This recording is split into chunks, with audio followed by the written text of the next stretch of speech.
आज माझ्याकडे माझ्या मैत्रिणीची मुलगी येणार होती आणि तिने मला आधीच फोन करून सांगितलं होतं की मला पपईचे वडे खायचे आहे माझ्या हातचे.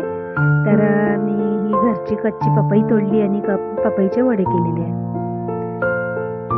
तर पपईला छिलून घ्यायचं आहे.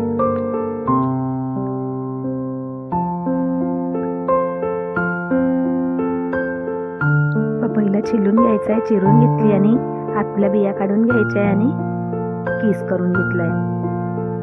किसनीने किस केलेला आहे. असा किस करून घ्यायचा. एक मोठी परात घेतली, त्यामध्ये किस घेतलेला आहे. 2 चमचे गव्हाचं पीठ घ्यायचं आहे आणि मीठ घेतलं. हळद, तिखट, अद्रक लसूण मिरचीची पेस्ट घ्यायची आहे. अद्रक लसूण मिरची, सांबार, कढीपत्ता हे सर्व एकत्र करून मिक्सरमध्ये बारीक करून घ्यायचं आणि ही पेस्ट घेतली.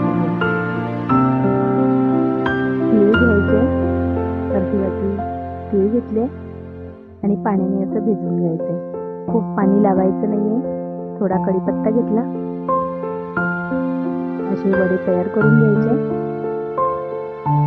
अगदी पातळ पातळ करायचे.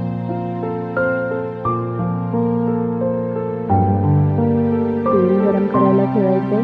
तेल तापल्यानंतर तेलामध्ये तळून घ्यायचे. असे वडे तळून घ्यायचे. पपई खायला खूप पौष्टिक असते आणि छान वाटते खायला. वडे पण खूप टेस्टी होतात. करून बघा तुम्ही. आपण सॉस बरोबर किंवा कोणत्याही चटणीसोबत, मुरब्ब्याबरोबर आपण खाऊ शकतो. असे खरपूस लालसर होईपर्यंत तळून घ्यायचे.